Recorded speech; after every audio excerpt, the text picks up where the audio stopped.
It was exactly 5:30 a.m. when Malcolm Harris, a 52-year-old black janitor, entered the shimmering glass doors of Syntec Systems, one of the most powerful tech corporations in New York City. His steps were quiet, precise.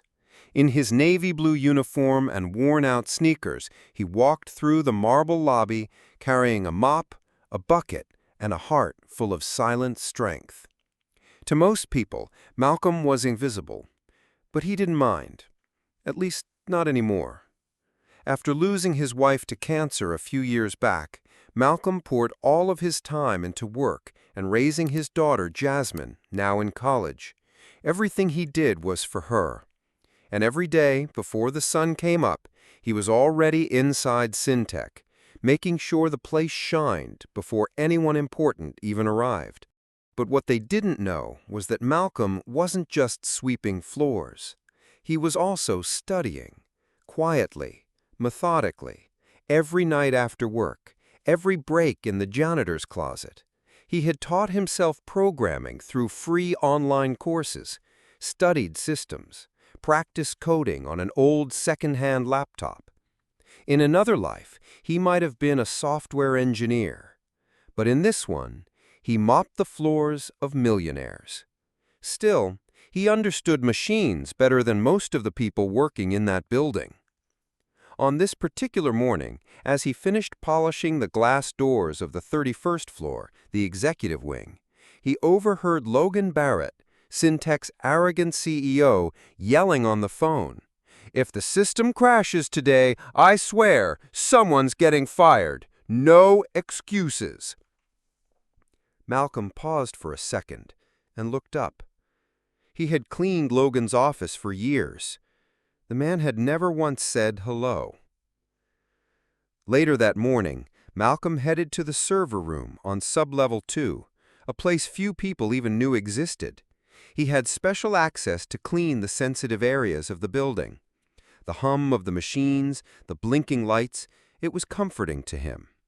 What no one knew was that Malcolm often lingered there longer than he needed to, not out of laziness, but because he was learning, watching, reading, absorbing everything. He had even built a miniature test server at home, taught himself about firewalls, vulnerabilities, network protocols. It was a secret joy, a private rebellion. That day, while cleaning under the server racks, something caught his eye on a small maintenance monitor left active. A series of strange logs, access attempts that didn't make sense, files being moved, passwords being reset from inside the system. Malcolm froze. He knew those signs. This wasn't a glitch. It was sabotage. But he also knew what would happen if he spoke up. Who would believe a janitor? No one. But even so, he couldn't look away, because deep down he knew something was about to go very, very wrong. By 2 p.m., Syntec Systems was drowning in chaos. Upstairs on the executive floor, panic spread like wildfire. Computer screens went black, phones died, servers stopped responding. Every second, thousands of dollars were lost, and Logan Barrett, the CEO, was on the verge of a breakdown. "What the hell is going on? We're losing contracts by the minute. Fix this, now!" In the middle of the storm stood Grant Wallace, Syntec's chief technology officer. Calm on the outside, but inside, he was celebrating. Because this wasn't an accident, it was his plan. For years, Grant resented Logan's leadership, a man who took credit for everything but understood nothing. Grant believed that Syntec belonged to him, and this was how he would take it. That weekend, he had installed a custom-built virus from inside the firewall using his personal admin credentials. It was silent, undetectable, and it was designed to destroy the company's data infrastructure from the inside out. By the time anyone figured out what was happening, Logan would be blamed for the collapse. Grant would rise as the savior, the only one capable of rebuilding what was lost. But in the basement, while the rest of the company spiraled, Malcolm Harris was watching. He had returned to the small screen in the server room. The same logs from earlier were now full of red flags. Corrupted files, system failures, overridden security measures. And one username kept appearing: GWALADMIN. His heart sank. He knew that name, Grant Wallace, the man who never looked him in the eye, the man who once told Malcolm during a late-night cleanup, "People like you don't belong near this equipment." Now it was clear. Grant was the one sabotaging Syntec. Malcolm grabbed his old phone and connected it to a hidden tool he had created years ago, a basic diagnostic scanner. It ran silently, copying logs to a flash drive. He didn't have access to the core system, but he had just enough clearance to trace the breach back to its origin. He had proof, but he also knew no one would believe him. A janitor accusing the CTO? It would be career suicide, if he even had a career. And yet, he couldn't ignore what he saw. The virus Grant had planted was accelerating. Files weren't just being blocked, they were being erased. Contracts, personal data, financial records, employee information.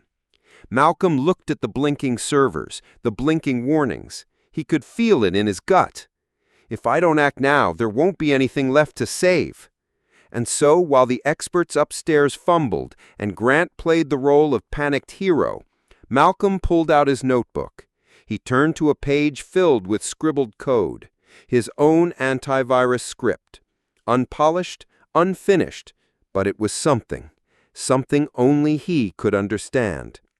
He ran it in simulation mode first, then live. A system prompt appeared. Access required to override firewall protocol. He paused, breathed deep, then typed G.Wallace_Syntec21. It worked. The virus blinked, hesitated. He was in. Back on the 31st floor, Logan Barrett paced like a caged animal. The best cybersecurity firms had been called. Experts from 3 states had flown in, and yet nothing worked. Every plan failed. Every fix made it worse. Grant Wallace stood at the center of it all, arms crossed, pretending to coordinate the chaos. "We've never seen anything like this," he said solemnly. "I hate to say it, Logan, but it may be time to alert the board." Logan stared at him. "The board? You think they'll forgive a $12 million loss in a single day? If we go down, I go down, and you're coming with me." Grant forced a frown. Inside, he smiled. Everything was going according to plan. Meanwhile, in a dark corner of the sub-level server room, Malcolm was running a silent war. His diagnostic tool had uncovered everything: the virus's origin, the admin account used, a set of encrypted emails between Grant and a rival tech firm selling Syntec's internal infrastructure for millions. He stared at the screen, stunned. This wasn't just sabotage. This was corporate espionage. And worse, the virus wasn't finished. A second payload was set to launch in 48 hours. If not stopped, it would wipe every system, every employee record, every contract and backup. Syntec would be gone. Malcolm made a choice. He copied everything to a second flash drive, then quietly made his way to the 31st floor. When he arrived, he didn't walk through the back entrance. He stepped through the main conference door, still wearing his janitor uniform, still smelling faintly of bleach. Every head turned. Logan blinked. The room full of specialists went silent. Someone scoffed. "What is the janitor doing in here?" Malcolm held the flash drive tightly in his fist. "I know what's happening to your systems," he said calmly, "and I can fix it." The room laughed. Even Logan cracked a grin. "Is this a joke?" Malcolm didn't flinch. The virus was planted from the inside, and I have the name of the person who did it." Now the laughter stopped. Grant Wallace stepped forward, smiling bitterly. "All right, this has gone far enough. You really want to take tech advice from a janitor now?" But Malcolm looked straight in the eye. "I know it was you." Grant's face twitched, just for a second. "Excuse me?" "Your admin credentials, your custom signature in the code, a set of encrypted emails between Grant and a rival tech firm selling Syntech's internal infrastructure for millions. I have it right here." Malcolm raised the flash drive. The room went cold. Logan frowned. "Can you prove this?" "If you give me 5 minutes on your secure terminal, I can show everyone everything." Grant snapped. "No, absolutely not. He's lying. This man has no idea what he's talking about." Malcolm didn't raise his voice. "If I'm lying, then let me fail in front of everyone." The room held its breath. Logan nodded. "Give him the terminal." Grant shouted, stepping in front of the computer. "This is ridiculous! You're going to let this man—" But Logan cut him off. "Enough, Grant." Malcolm sat down. His fingers flew across the keyboard like a man who had been waiting his entire life for this moment. Within seconds, the screen lit up. Code, logs, emails, signatures. "Grant Wallace, virus injected, Saturday, 4:47 a.m. Transaction logs, quantum core, $1.2 million. Secondary virus activation, countdown, 39 hours. The room erupted. One of the experts read aloud, "These are real. This is his admin key. His digital fingerprint is all over the system." Logan stared at the screen. "You betrayed this company." Grant stood frozen, pale, exposed. He turned slowly toward Malcolm. "You think you're better than me?" Malcolm rose. "No, I think we all deserve to be seen and heard, whether we're in suits or in coveralls." Grant lunged, pure rage boiling over, but Logan stepped between them. "Security!" 2 guards grabbed Grant before he could strike. As they dragged him out, he screamed, "You'll regret this, Malcolm! You'll all regret this!" No one believed him, because the truth had finally spoken, and it came from the man no one ever looked at. The following morning, Syntech Systems felt like a different place. The servers were back online, the clients were notified, and the crisis, the one that could have destroyed everything, was over. All thanks to the one man nobody had expected. That morning, CEO Logan Barrett called an emergency company-wide meeting. The largest conference hall was packed, employees from every department, technicians, interns, executives. At the front, in a chair usually reserved for VIP guests, sat Malcolm Harris, still in his janitor uniform. He almost didn't come. But Vivian, Logan's assistant, had gently touched his shoulder before the meeting and whispered, "Please, Malcolm, today we need to see you." As the room fell silent, Logan stepped onto the stage. For the first time, he wasn't in a custom-tailored suit. He wasn't shouting orders. He looked human. Yesterday, this company faced a massive internal breach, one that could have erased our systems, our records, our future. And we were powerless. None of our hired experts could fix it.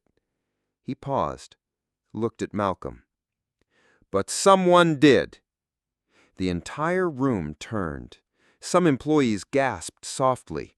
Others looked down, ashamed. "That man," Logan continued, "saved us all. Not because it was his job, but because it was the right thing to do. He saw what we couldn't, and he acted while the rest of us stood still." Applause began softly, then grew and grew, until the entire room stood on their feet, clapping for the janitor they'd passed by for years without ever noticing. Malcolm didn't know what to do. He stood up slowly, heart pounding. Logan gestured for him to join him on stage. He stepped forward, quiet, composed, and took the mic with both hands. "I didn't save Syntec for applause," Malcolm said. "I did it because this place matters. The people here matter, even the ones who never looked me in the eye." A heavy silence filled the air. "I'm not here to lecture anyone, but I hope from now on we stop assuming someone's value based on the title on their badge." Tears welled up in Vivian's eyes. A young intern in the back whispered, "He's right." Logan took the mic again. "From today forward, Malcolm Harris will serve as Syntec's new Senior Systems Integrity Advisor, with full authority to shape our internal infrastructure and team culture." Gasps echoed. A few people cheered, but Logan wasn't done. "We're also launching the Malcolm Initiative, a scholarship fund for the children of Syntec employees who show passion for technology but don't have the means to pursue it." The applause returned, this time louder than before. Employees began forming a line just to shake Malcolm's hand. People who had never even said hello now looked him in the eyes with respect, some with tears. Later that day, in a private moment in his office, Logan said, "Malcolm, I owe you more than I can say, and I also owe you an apology for all the years I treated you like background noise." Malcolm simply replied, "Apology accepted, but don't say it to me, say it to everyone like me." Logan nodded, because he knew one apology wasn't enough. The company had to change, and it had started with one man, one janitor, one moment of courage. That evening, Malcolm Harris returned home to his quiet neighborhood in Brooklyn. But tonight, it wasn't so quiet. The entire block had gathered. Neighbors clapped from porches. Kids held signs that read, "Our hero," and "Malcolm saved a company." His daughter, Jasmine, home from college, ran to hug him at the door. "Dad, you're trending on Twitter," she whispered, half laughing, half crying. "People are calling you a genius." He smiled gently and kissed her forehead. "I'm just a man who paid attention." Inside, his wife's old photograph sat on the mantel, framed, smiling. Malcolm paused for a second and looked at her picture. "You'd be proud of us today." That night, Jasmine made his favorite meal. The living room was full of friends, co-workers from Syntec, even the building's night security guard who'd once shared a programming book with him. But Malcolm kept things simple. After dinner, he stepped outside, sat in his old lawn chair, looked up at the stars, and breathed. He thought about everything he'd seen, the years of being overlooked, the countless times he was spoken around, not to, the nights cleaning a conference room where no one ever asked his name. But now they knew, not because he demanded attention, but because when the world was falling apart, he stood up, quietly, steadily, with the kind of strength only built in silence. The next morning, at Syntec, things had already started to shift. People greeted each other differently. Elevators didn't skip the janitorial staff anymore. Executives paused to listen, not just talk, because one man had made them all stop and think. Logan Barrett, once blind to his own arrogance, gave a press conference. "We were saved by someone most of us never really saw, and that is a failure we will not repeat. At Syntec, we're not just rebuilding systems, we're rebuilding values." Back in his modest kitchen, Malcolm opened a handwritten letter. It read, "Mr. Harris, I'm 14 and want to work in tech someday. I saw your story. My mom cleans buildings too. Thank you for proving we're not invisible." He folded the letter slowly, held it tight, then whispered, "That's the real win." Because in the end, it wasn't about the job title, or the applause, or the promotion. It was about showing the world that dignity has no uniform, brilliance has no salary, and heroism needs no spotlight. And from that day forward, everyone at Syntec and far beyond would remember the name Malcolm Harris, not because he was loud, but because he was right. True power doesn't come from where you sit, but from what you stand for.